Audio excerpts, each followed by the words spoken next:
Presiding Officer. The movement for European unity must be a positive force, deriving its strength from our sense of common spiritual values. It is a dynamic expression of democratic faith based upon moral conceptions and inspired by a sense of mission. In the centre of our movement stands the idea of a Charter of Human Rights, guarded by freedom and sustained by law. Winston Churchill, the Congress of Europe, 1948.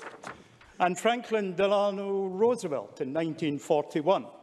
Freedom means the supremacy of human rights everywhere. Our support goes to those who struggle to gain those rights and keep them. Our strength is our unity of purpose. So, Presiding Officer, the issue of human rights is hardly a new one. It would be selfish, wrong, for us to turn our back on hard-won expression of shared values and duties that governments owe to those in whose interests they serve. It would be selfish, it would be wrong to turn our back on international treaties.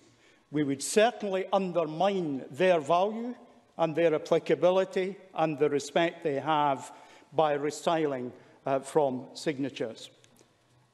Rights without law, law without enforceability, enforcement means no rights.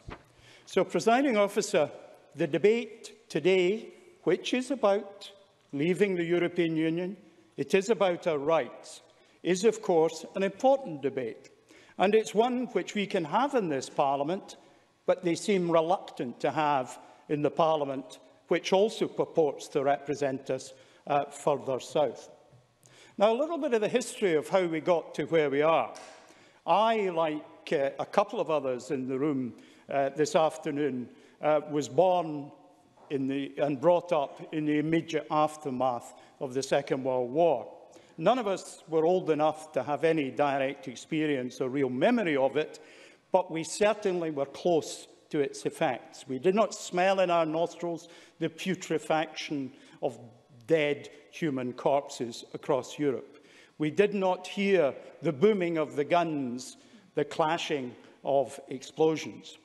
But we are lucky that we were born after that war into a world determined to step away from the economic and social chaos that authoritarian regimes brought us, and in particular, the desolation that came from the Holocaust. I was old enough to remember on the Brains Trust on Sundays watching Jakob Bronowski, who was a Jew who'd escaped from the horrors of the Holocaust and come to the UK to seek refuge, because the UK has a long and honourable tradition of providing refuge to people from across the world, which the present Tory government would appear to want to put under threat. And Jakob Bronowski, and I've referred to it before in the previous debate, had, for me, the most moving piece of television in his series, The Ascent of Man. He is standing at a concentration camp in Poland, and he leans forward to pick up some mud from a puddle. And he looks at the mud in his hand, and with a slow move to camera says, "These are my relatives." Because his relatives all died in the concentration camps. So if we wonder why human rights matter to us, we only need to think of what the denial of human rights in Nazi Germany and the attrition against an entire community caused for those people and for all of us. There were hundreds of innocent, terrified people being herded into the gas chambers. Today, we can barely imagine that such a thing would happen.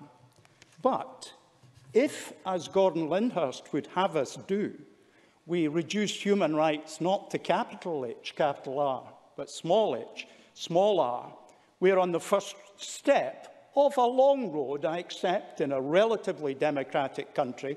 The UK is not fully democratic because the majority of our legislators are not elected. I'll come in a moment. But a dangerous step away, because as Edmund Burke said, laws, like houses, lean upon one another. Take away a critical part of the structure, and you threaten the whole structure. Mr Lyndhurst. Gordon Lyndhurst, please.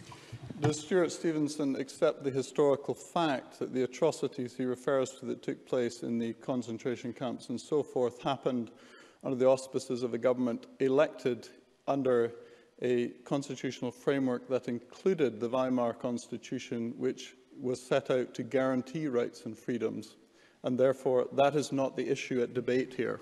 Stewart Stevenson. On the contrary, Presiding Officer, I suspect Gordon Lyndhurst inadvertently has just made my point for me, that democracies and structures are not good enough. As Edmund Burke said in the 18th century, the only thing necessary for the triumph of evil is for good men to do nothing. We are the good men and women who will not stand by to see our human rights encapsulated in the laws of this country, deconstructed by the mindless Visigoths that reside on the part of the chamber over there.